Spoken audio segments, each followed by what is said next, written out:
Hello and welcome to lecture 11 of the Principles of Exercise Therapy, PET, for undergraduate physiotherapy. This lecture is about exercise instruction and feedback.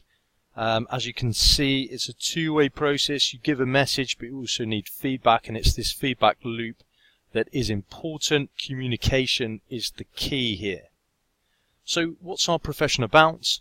Okay, this is our mission statement. We need to get this very clear in our minds.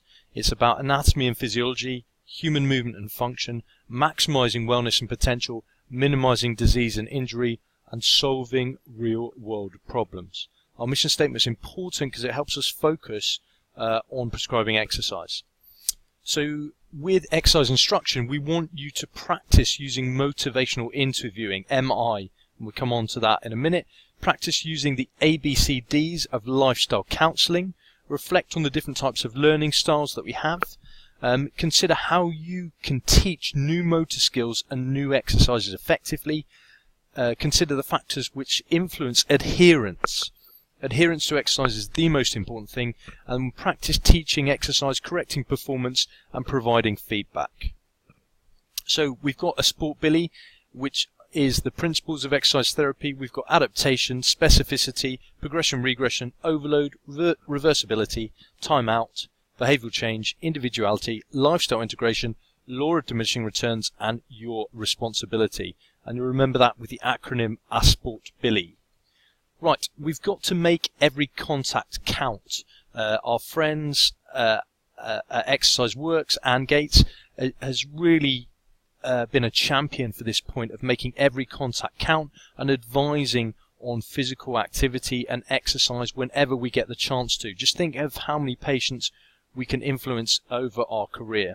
So we've got this short amount of time with the service user, and we've got to make an impact with regard to adherence and behavioural change. Unless we change behaviour, nothing changes. We're using evidence-based techniques. Okay, motivational interviewing is not telling the patient what to do. It's listening to the patient and suggesting so that the answer comes from them, working in partnership with the patient and avoiding the waggly finger of I'm the clinician, so I know best. So in order to remember how we structure motivational interviewing, as I put my teeth back in there, we use the acronym OARS. So we use open questions. Yeah, avoid yes, no, closed questions. Affirmations, reflections, and summaries. Okay, so let's study these in a bit more detail. So, how do you feel about your exercises? Is a chance for the patient to talk about their feelings and their thoughts around the exercises. Are you doing your exercises? Okay, is what's on the physiotherapist's mind. So you can see the difference between being patient-centered and being physiotherapy-centered. Okay, and it's all about patients, patient-centered care. Affirmations. These build the self-confidence of the patient. So the patient says, I haven't done my exercises, or I only did the exercises once. You've got to reward them for at least having an attempt, having a go at doing their exercises.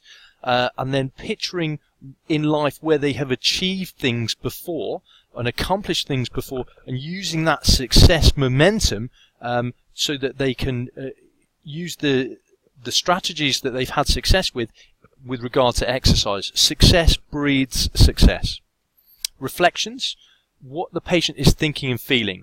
So repeat this back to the patient. So let me get this clear. You're having an issue with time, and that's why you're not able to do your exercises. Yeah? Try and use reflective statements, not questions, and see the world through the patient's eyes. This is really effective if we get it right. Summaries. These are long reflective collections of all the patient's statements. So it starts with this. If I understand you correctly, you want to do your exercises, but you're unable to do them because of time and busyness. So you have the inclination, you know they will do you good, but it's really a prioritization and time factor. Is that correct? So you're selectively summarizing to help with behavioral change. This way the patient knows that they've been listened to and they know that they've been understood, and you've built rapport. So then we move on to the ABCDs of lifestyle counselling. And this is only a paper that was a couple of years ago. So we've got to assess the patient. We've got to see the barriers. We've got to get them to commit. And then we've got to get them to demonstrate. So assessment. So are you concerned about the effect lack of exercise is having on your health? Is a fair question. Do you believe you need to make a change to the physical activity that you do? On a scale of 1 to 10, how important is it for you to change your physical activity levels? And on a scale of 1 to 10, how confident are you in your ability to change your physical activity? These are good questions that will make the patient think. So the barriers. So what do you believe are the barriers to making a change in your lifestyle?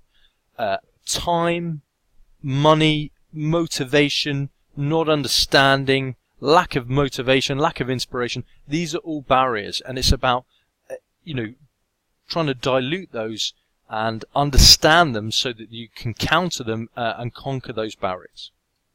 Commitment. What would it take for you to overcome the barriers to that lifestyle change that you mentioned? Giving the patient back the responsibility. You want to overcome these barriers. How are you going to do it? And then get them to plan. Okay, what plan makes sense to help you with your lifestyle change? Working with them, nudging them, coaxing them, rather than waggling the finger. I'm the great clinician, I know best, because that will only make the patient not adhere. And then demonstrate. How do you suggest we monitor your progress regarding your lifestyle change? So it might be on some sort of monitoring system like a Fitbit, or on your smartphone, or any sort of mobile application device where you can track your exercise habits. This is a good way of demonstrating and building data. Anything that gets measured gets managed. So now we're going to move on to learning styles. So we've got to adapt our learning style according to the patient's preferred language. So that if they say things, I see what you mean, yeah, I can visualize that. That is a very visual system that they're using. Or if the patient says, yeah, I hear what you're saying. Okay, it's not clear to me what you're saying. Okay, that's auditory. Or, yeah, I feel what you mean there.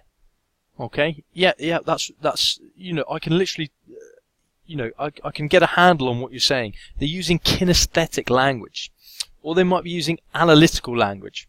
Okay, and the analytical language is for someone with a more developed sense of their learning style, who might use a combination of all three. So, like it or not, you're going to have to be a teacher. And this is important, because effective exercise instruction is an essential element of exercise therapy. So, your patients and your clients must be able and motivated to carry out the prescribed exercises independently, i.e. without you. So, motor learning. So, it's a complex set of internal processes that involve the relatively permanent acquisition and retention of a skilled movement or task through practice. Knapp defines skill as the learned ability to bring about predetermined results with maximum certainty, often with minimum outlay of time or energy or both. So 3 stages of motor learning. The first is the cognitive stage, where you're trying to understand what you've got to do. You're consciously thinking about it, you're going to make loads of errors, and you need constant correction and feedback, that early stage learning.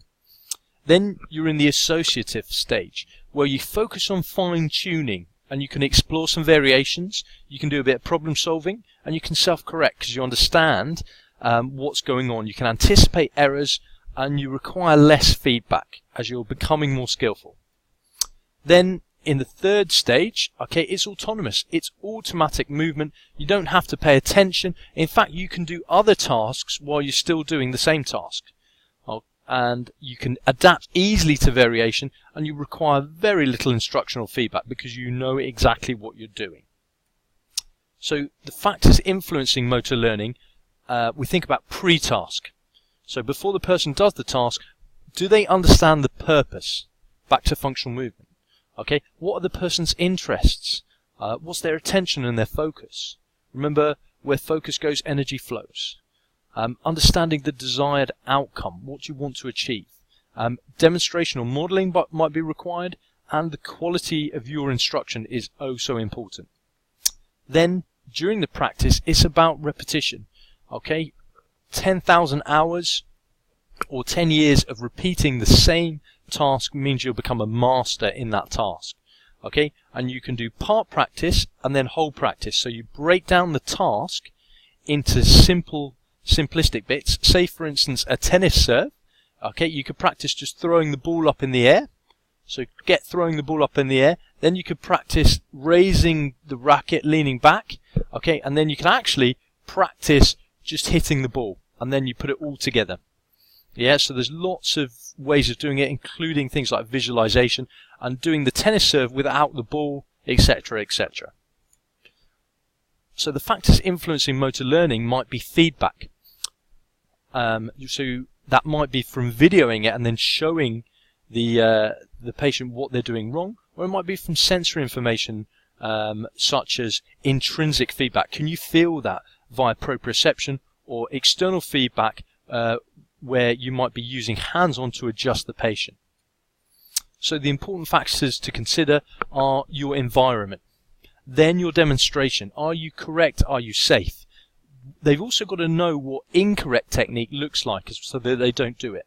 You've got to physically guide and facilitate them, and you've got to give clear and concise instruction. This could be verbal, could be written, could be video. Okay? You've got to give the patient a playback. So this is where it's good, video it on their phone and then show them what they're doing. And the feedback must be specific to that task.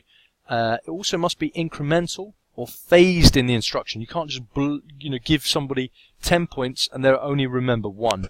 Okay? And the other one is that you've got to give them a reward, whether that's verbal, okay, or a finger of fudge, okay, that David Dean likes to do, and they've got to enjoy the task. That's the important thing. So your instruction, you've got to have a clear plan of what you need to say. You've got to build that collaborative relationship, building rapport. You've got to negotiate the goals. What does the patient want? And you've got to coax them into what they need. You've got to consider learning styles, visual, auditory, kinesthetic, analytical. You've got to also look at the patient's belief system. Okay, what do they believe about? If they believe exercise is painful, they're not going to do it because you want to avoid pain. And we've got to ensure that they achieve early success, because success breeds success.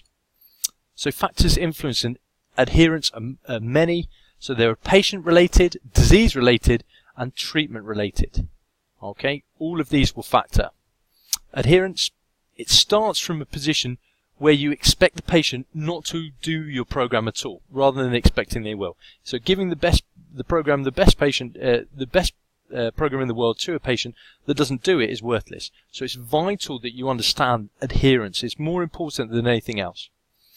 And you could, for instance, increase somebody's activity by hiding the TV remote. Okay, that's particularly good. I like that one. Well done, Linda. And so if we follow it up, what should you have learnt by the end of this session? You should have learnt about motivational interviewing using your oars. You should also know about the ABCDs of lifestyle counselling. We've got to think about the different types of learning style that we have, and we've got to think about how we teach new motor skills and exercises effectively. We've got to consider adherence as probably the most important thing that we do, and we've got to practice teaching, correcting, and giving feedback to our patients. Thanks for listening. Hope you enjoyed that, and we'll see you in the next podcast.